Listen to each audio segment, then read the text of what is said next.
Merhaba arkadaşlar, kanalımıza hoş geldiniz. Bu hafta zımba gibi bir konumuz var. Konumuz cam filmi. Cam filmiyle ilgili birçok insan bilgi sahibi ya da olmayabilir. Hiç sorun değil ama bu hafta bunların hepsini çözeceğiz. Yeni bilgilere de sahip olacağız.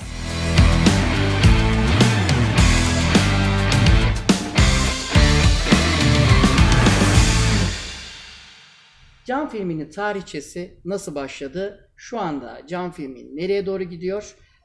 Bunlardan kısa kısa bahsedersek sevinirim.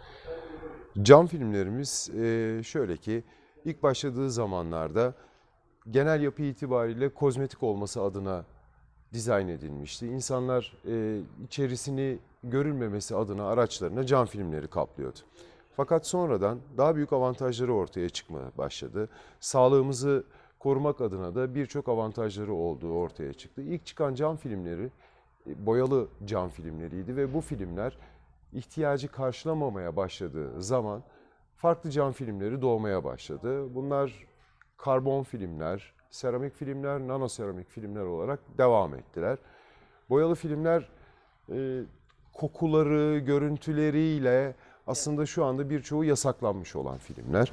Bu daha çok şöyle mi söyleyebiliriz? Cam filmini boyalı cam filmlerinden kastımız işte film çekildikten sonra bir 6 ay sonra bir açılma oluyor. Kendisi de böyle hatta kenarlarında bir morarma olur. Evet, Bundan o boyanın dağılmasıyla alakalı bir şey.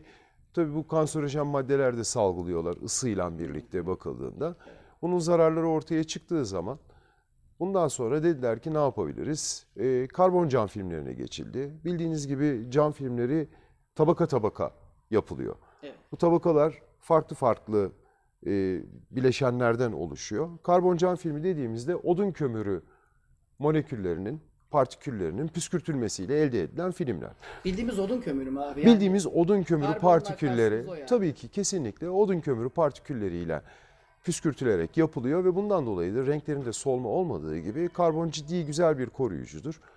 Bundan dolayı da ultraviyole ışınlarından oldukça iyi bir korunma sağlıyor.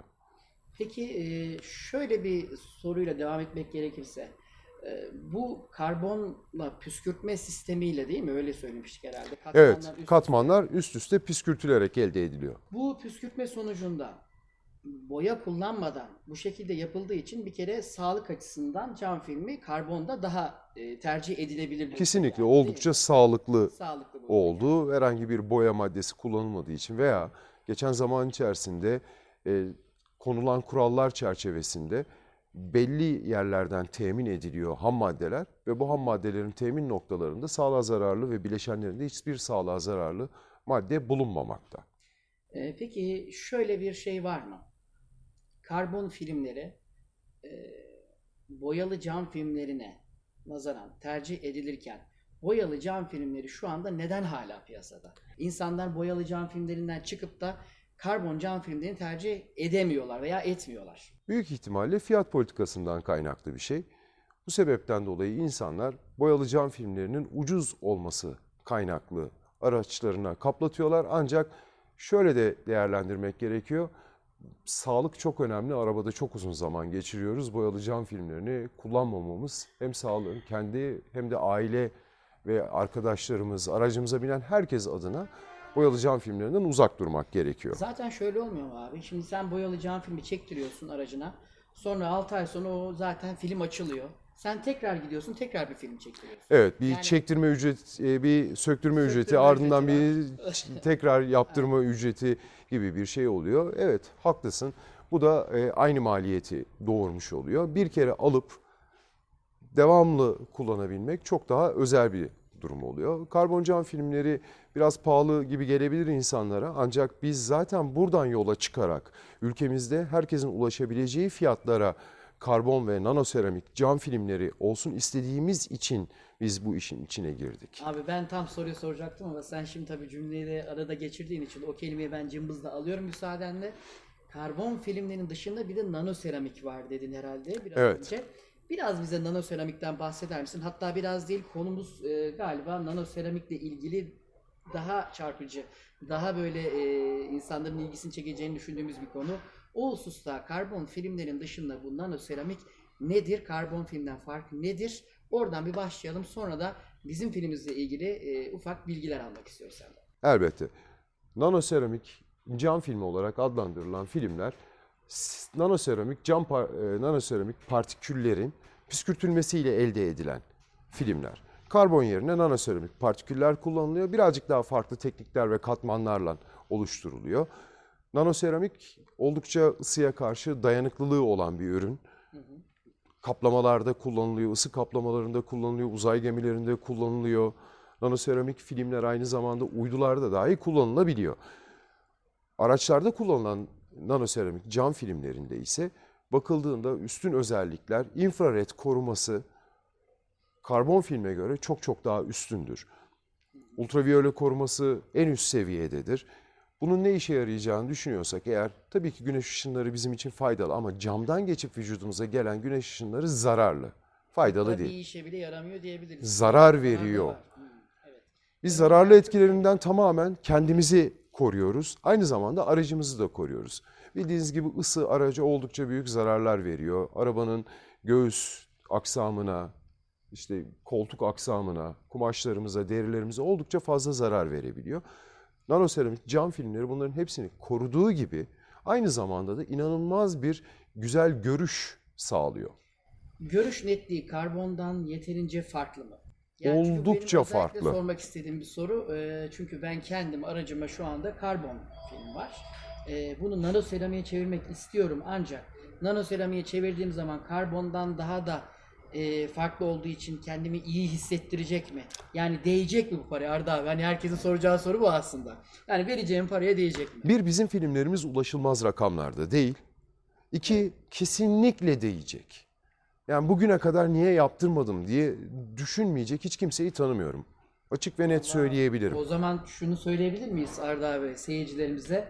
Yani karbon filmiyle nanoseramik filmini yan yana koyduğunuz zaman nanoseramik buradaysa karbon filmi gerçekten burada kalacaktır. Evet, öyle olacaktır. Başka hiçbir yolu yok bunun. Çünkü inanılmaz bir görüş kalitesi. Birçok insan akşamları cam filminden dışarıyı, aynayı görememekten yakınır. Ama araçlara nanoseramik filmler kaplandığı zaman kesinlikle görüş açısı o kadar iyi olacak ki hiçbir karanlık görüntü olmadığı gibi oldukça net bir görüntü sağlanmış olacak. Nanoseramik filmlerin aynı zamanda ön cam için kullanılanları da var. Biliyorsun bazı yasal zorunluluklar var. Evet, muayeneyle ilgili söyleyeceksiniz herhalde değil mi? Evet, yani olmaması gerekiyor ön camlarda, fakat bizim filmlerimizde ön cam için kanuni olan filmler de var. Bunlar da aynı korumayı sağlıyor ve aynı görüş netliğini sağlıyor. Bu da çok özel bir film haline gelmiş oluyor. Peki o zaman konuyu şöyle toparlamak gerekirse biz bu boyalı filmlerden kurtulmak adına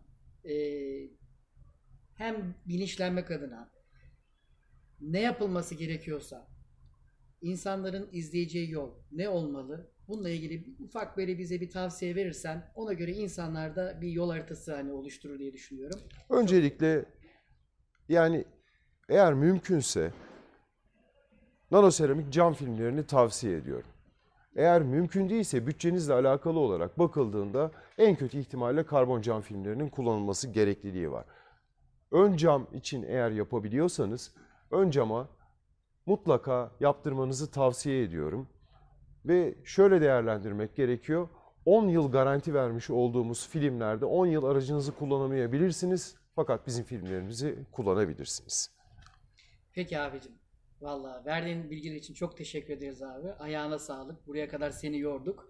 Ama bu demek değildir ki şu anda bizim şeyimiz bitiyor. Hani görüşmemiz bitiyor. Seni yine abi bu videolarda görmek istiyoruz. Özellikle seramik kaplamanın ne olduğu konusunda insanlarla bir konuşmamız, anlatmamız çok iyi olur. Çünkü insanlar seramik kaplamanın ne olduğu konusunda bence birazcık bilgi sahibi olmalılar. Bilgi eksiklikleri var değil mi? Çünkü piyasada görüyorum ben de hani seramik kaplama ile ilgili herkes bir şeyler söylüyor ama onun bazı püf noktaları var galiba onu da senden dinleyeceğiz. Bir dahaki sohbetimiz seramik kaplama üzerine olsun o zaman mümkünse. Tamam abi. O zaman bir sonraki videomuzda seramik kaplama üzerine yapacağız arkadaşlar. Bizi dinlediğiniz için ve zaman ayırdığınız için çok teşekkür ediyoruz. Arkadaşlar bizi izlemeye devam edin ve yorumlar kısmında sorularınız varsa soruları yazmayı unutmayın. Hepsini tek tek ayrıca cevaplandıracağız. Kanalımıza da abone olmayı unutmayın. Görüşmek üzere.